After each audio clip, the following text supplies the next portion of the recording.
کل اس حوالے سے درس ہوا تھا کہ قربانی کن پر واجب ہے. پھر ایک سوال سامنے آیا کہ غریب اور مقروض اگر قربانی کرے تو ان کا کیا حکم ہے. غریب آدمی جو صاحب نصاب نہیں ہے اس پر قربانی بھی واجب نہیں ہے.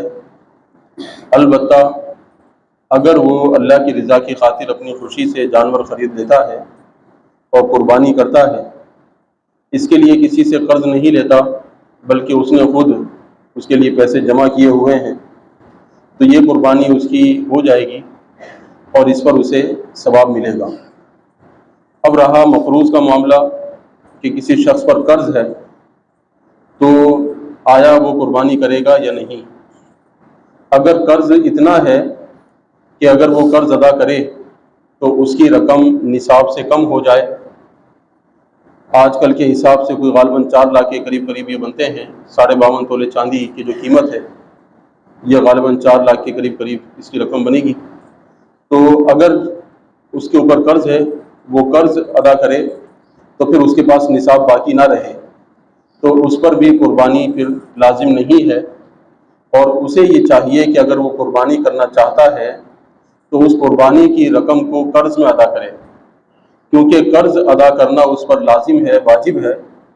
اور قربانی کی اس کو اجازت دی ہے، رعایت دی گئی ہے کہ چونکہ قرض دار ہے تو قربانی اس پر نہیں ہے. تو اب اگر وہ قرض ادا نہیں کرتا اور قربانی کرتا ہے تو پھر وہ اپنی خواہش کے پیچھے چل رہا ہے، شریعت کے حکم پر عمل نہیں کر رہا. شریعت کا حکم تو یہی ہے کہ وہ قرض ادا کرے اور اس کے بعد اگر اس کے پاس نصاب کی مقدار رقم بچے تو پھر قربانی کرے. لیکن اس کے اوپر قرض اتنا ہے کہ نصاب باقی نہیں رہتا، وہ پھر بھی قربانی کرتا ہے، قرض ادا نہیں کرتا، تو قرض کا وبال اس کے سر پر رہے گا. تو اس لیے چاہیے کہ جو بھی قرض دار ہیں وہ اگر قربانی کرنا چاہتے ہیں تو جتنی رقم وہ قربانی کی مد میں خرچ کرنا چاہتے ہیں وہ رقم وہ قرض کی ادائیگی میں استعمال کریں، تاکہ جو ان کے اوپر ایک بوجھ ہے وہ ختم ہو جائے یا کم از کم ان کے سر سے کچھ حصہ اتر جائے. تو دونوں کے حوالے سے مسئلہ بیان کر دیا ہے کہ جو غریب ہے اس پر بھی لازم نہیں ہے، لیکن غریب اگر جانور خرید لے گا تو پھر اس جانور کی قربانی اس پر واجب ہو جائے گی. اور جو قرض دار ہے اس کو بھی شریعت نے رعایت دی ہے کہ وہ اپنا قرض ادا کرے. تو اگر قرض دار قرض ادا نہ کرے وہ قربانی کرے گا تو قربانی اس کی ہو جائے گی.